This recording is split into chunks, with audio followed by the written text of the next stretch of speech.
Tabitha Wagoner, digital producer. He has leaned into me while he was sitting at the desk and stated, "I didn't know you had a booty." Also, "Where did you get that?" while walking behind me. And when I asked what, he stated, "That booty."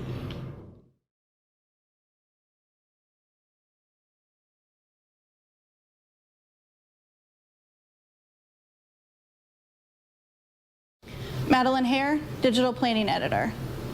While I was taping a tablecloth on the side of her cubicle, I was bent down on my knees when he came out of his office and said, "You are right there where I want you to be."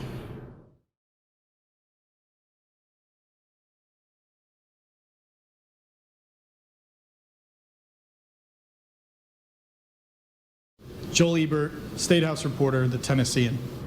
She walked into my cubicle and hugged me while I was seated. I immediately asked her to please stop. I'm not feeling huggy today. She then stepped back a little and began to inquire about caseload changes. I then stated that it was not a good time because I was trying to leave to go to scheduled appointments. At that time, she took her hand and put it under my chin and said, "Listen to Mama." I then backed my chair up and said, "You're not my mother. I need to get my stuff together and get out of here."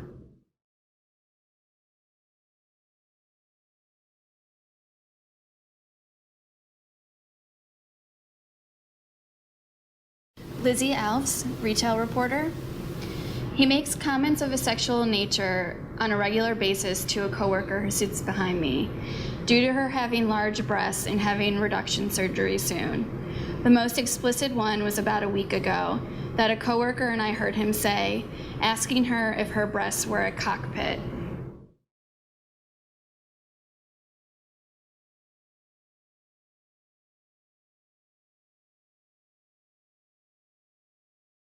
Jami McGhee, reporter at the Tennessean. The complainant alleged that for approximately 3 months, you made sexual advances to her. You verbally repeated to her you loved her and had feelings for her. Even though she told you she was not interested and to stop, you did not stop. She alleged that you physically touched her in a sexual nature, in a benefit payment control file room. You touched her breast, her buttocks, and attempted to put your hand down the front of her pants, the belly area. She told you if you did not stop, she would scream. You said, "I held her, I have feelings for her, and just wanted to show my passion towards her. I respect her and love her."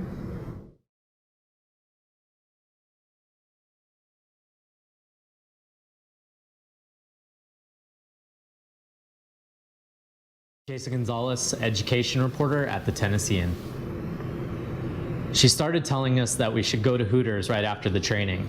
She was talking to a male coworker and seemed concerned he didn't have a girlfriend.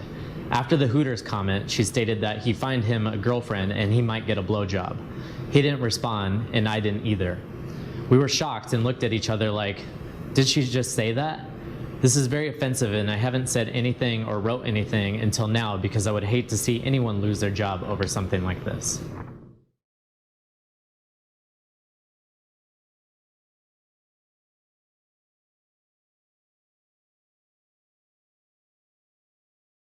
Jen Todd, neighborhoods reporter. Female staff have caught him looking down their shirts and also told them dirty jokes. The other day, several female staff members were at the dormitory desk, and he went up to one of them asking, "Do you shave your toes?" He then proceeded to look down at her feet and stated, "Oh, you do. I like a woman that shaves her toes." A little while later, he came back to the female staff member in front of other female staff members and made the comment to her, "Hike your skirt up and I will shave your legs." On June 25th, he walked up to the dorm desk and asked them if he had told them about the midget he dated, saying, "She was always under his balls and in his business."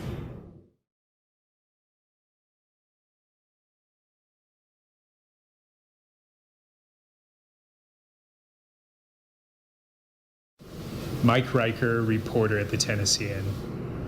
First, she came up to me and asked, "Are you wearing any underwear?" Second, she said, "Nice booty." Third, she came up to me and presses her breasts on me. This happened 10 to 20 times over the years.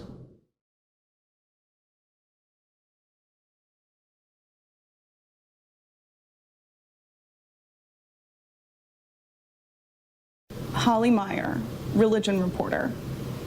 One of many instances including me stating I had a doctor's appointment upcoming. The reply from my direct report was, "Which one?" And confused, I responded, "Next week?" His response was, "No, which doctor, coochie or head?" My response, "It is with my therapist, I guess head." We were in the elevator at the Tennessee Tower.